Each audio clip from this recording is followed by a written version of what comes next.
Essa pergunta está aqui para fazer. Então, que quer que fale quantas vezes por dia eu batia nela?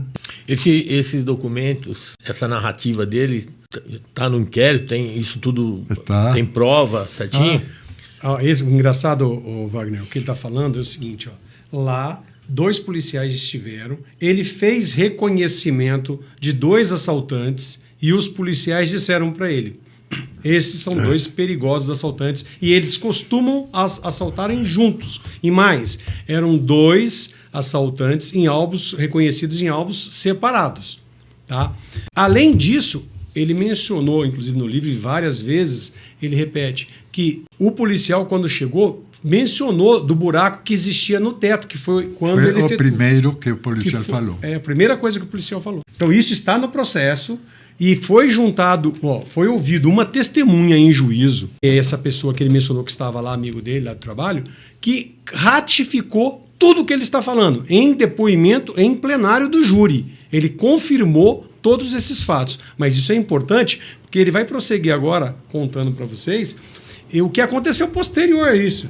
Porque, você imagina, uma vez que você é vítima de uma tentativa de latrocínio, porque o roubo, quando ele tenta-se um roubo, mas para obter o roubo, que é a subtração de uma coisa, o assaltante ele tenta contar vida, e neste caso tínhamos 2 vítimas de tentativa de latrocínio. Quem era? Ele e a dona Maria da Penha. Então, nós temos aqui 2 vítimas. A princípio, o inquérito era para apurar exatamente isso. E os policiais identificaram 2 assaltantes. Então, qual deveria ser o proceder da polícia? Ir atrás desses assaltantes, que é o normal, né? Perfeito. Agora, vamos ouvir o resto da história, que eu acho que vocês vão se surpreender. Quem não sabe ainda da história, da outro lado da história do processo, porque muito do que se contou até hoje, Wagner, hoje eu estava na padaria, quando eu perguntei para as pessoas ali presentes o que eles sabiam do caso da Maria da Penha? Não, ela apanhava muito. Essa era a informação que chegou para ela. Então, acreditem ou não, acontece muito das pessoas pré-julgarem os fatos. Essa pergunta, vou mais um pouquinho à frente, eu vou perguntar se realmente era a Maria da Penha apanhava. Mas lá na frente, eu gostaria dessa narrativa. Essa pergunta está aqui para fazer. Então, que quer que fale quantas vezes por dia eu batia nela? Que isso é o que fala por aí. Tem uma reportagem dela num canal de TV aberta. Eu tenho uma pergunta para fazer. O senhor já foi em algum canal aberto de TV? Sem ser podcast? Canal aberto. Canal aberto é emissoras de TV que são abertas ao público. O senhor chegou a dar alguma entrevista já, não? Televisão. Que eu me lembre, não. Na época dos fatos, você mencionou que foi procurado, acho que pela revista... não. Mas televisão, não? Não, televisão não. Televisão não. Nunca me chamaram para nada. Nunca chamaram. Eu não tive voz. Perfeito. Até hoje. E o senhor está 40 anos tentando provar inocente. Nós vamos chegar lá na frente. Ó o que tem pela frente aí, pessoal.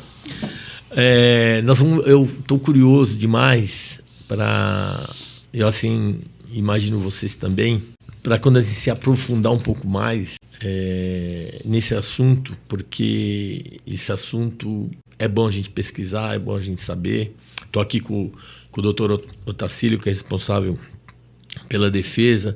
Nós vamos falar o que um promotor se manifestou. Vamos lá, segue aí, acompanha aí. Estando no hospital, no HGF, estou dando continuidade... Sim, dos policiais que chegaram com as fotos. Inclusive, eu me lembro que falaram para mim, vocês tiveram muita sorte. Eu falei, sorte? Estou aqui no hospital, ferido.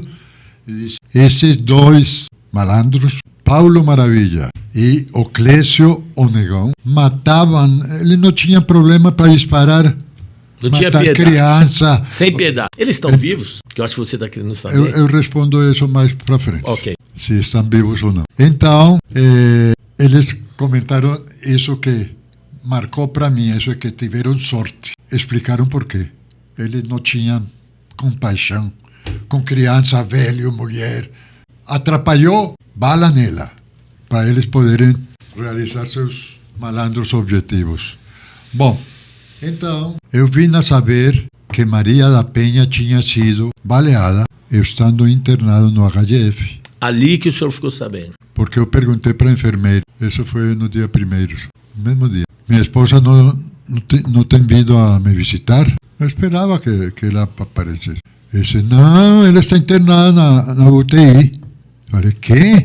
Me disse, ela foi baleada. Ah, eu fiquei doido. Inclusive, saí do quarto para ir para a UTI. Então, uns garotos aí me pegaram, não me deixaram ir. Ah, você não pode ir lá. Me trouxeram para o quarto. Eu ferido, com tipolha, aqui na mão, não podia nem me mexer. Não podia brigar com ninguém. Me levaram para o quarto, me aplicaram uma injeção e me mandaram dormir. Mas foi lá onde eu tomei conhecimento. Então, quando eu saí de lá, do hospital, Itamar Cristino Maciel, que era o namorado, depois se transformou em marido de uma irmã de Maria da Penha, foi me apanhar, porque ele era como se fosse meu motorista. Eu não podia dirigir, então ele me levava, me trazia, se portava muito bem. E até eu cheguei a pensar que era um cara legal, mas eu estava errado. A vida ensina, né? Bom, então, ele foi me apanhar no dia 3 e me levou para a casa da mãe de Maria da Penha. Eu queria ir para minha casa, mas ele me disse, não, as crianças estão no meu apartamento com as empregadas e como eu levo você para ficar sozinho lá e tal. Contra gosto, eu fui lá e fiquei na casa dos pais de Maria da Penha. Cheguei lá no dia 3. Bom, apesar de ter dito por aí que essa senhora foi a me fazer os curativos, me trocar, é mentira. Eu não aceitava que ela ficasse perto de mim. Sua sogra, né? Eu tinha repulsa contra ela, mas eu não manifestava. Sim. Eu era muito Reservado nesse ponto. cuidadoso, mas eu não aceitava um ser humano como esse perto de mim. Então, ela não fez nenhum curativo. Seria a última pessoa que eu deixaria. Está no inquérito que ela fez? Fez o quê? Os curativos? Não, não é. Não. Não, no inquérito não me lembro. Numa conversa, tem Maria uma da Penha. Acho que sim, tem uma conversa sim. Minha mãe, quando foi a fazer, passou o dia, acabou de passar o dia 3, dia 4. Eu sabia que as meninas estavam lá, no apartamento de Itamar, e lhe disse que ficava uns 3 quarteirões da casa da mãe de Maria da Penha. Mas eu não ia visitá-las porque eu não queria que me vissem assim, tudo esculhambado. Bom, então, chega no dia 5. No dia 5, de manhã, tipo 9 horas, chega Itamar e me disse, Marco, os ladrões levaram sua capanga. Capanga é aquela bolsa de mão, Sim. antigamente chamada Sim. capanga. A pochete. Isso. E levaram embora com seu dinheiro, seus documentos, a chave do carro, da casa, papapá. Eu falei, não. E ele disse, eu já perguntei para 2 empregadas e elas não sabem. Então roubaram. Eu falei, procura no meu armário, porque no meu quarto tinha 2 armários que não tinham porta. Eram velhos. Por trás da roupa que está pendurada, paletó e calças e tal, está a minha pochete, que eu deixo, escondo lá. Essa noite ele foi e me entregou. Eu falei, estava lá? Estava. Porque eu vi que ele tinha pressa, porque ele estava esperando que eu desse um dinheiro, porque ele estava comprando as drogas, os remédios, e levando todos os dias para o hospital onde estava Maria da Penha. Porque no hospital Maria da Penha não tinham como fazer o tratamento. Mas aceitaram mantê-la lá enquanto os familiares levassem tudo o que pediram. Recebi a visita de Edson Evangelista e Edinardo. Quem são esses senhores? Edson Evangelista era o marido de Graciela e Edinardo, o marido de Daisy. Edinardo e Daisy foi a casa que nós visitamos quando eu cheguei do Maranhão. Fuimos a visitá-los e eu só tomei Coca-Cola, esse casal. E outro casal, Graciela e Edson. As 2 mulheres trabalhavam no IPEC e eram colegas de Maria da Penha. E para Maria da Penha eram as máximas amigas, todas aquelas coisas. Sim. Então, falaram para mim.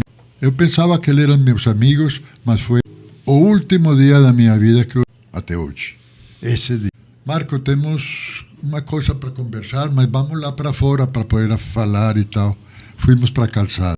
E me disse, Marco, nós somos amigos de um assessor do secretário de Segurança. Estivemos conversando com ele, de Segurança do Estado, estivemos conversando com ele e ele nos disse que se você desse 150.000 cruzeiros ele distribuiria entre um grupinho de policiais civis e eles procurariam e davam fim a esses caras. Ou seja, matariam os dois criminosos. Por quê? Porque eu já tinha identificado. A polícia já sabia quem... Eu falei, não, nem pensar. Eu quero que os peguem, que os julguem, que os botem numa cadeia. Mas eu mandar matar alguém? Nem pensar. Eu agradeço muito, sei que são bem intencionados, mas não é comigo. Já me imaginou? Nem pensar.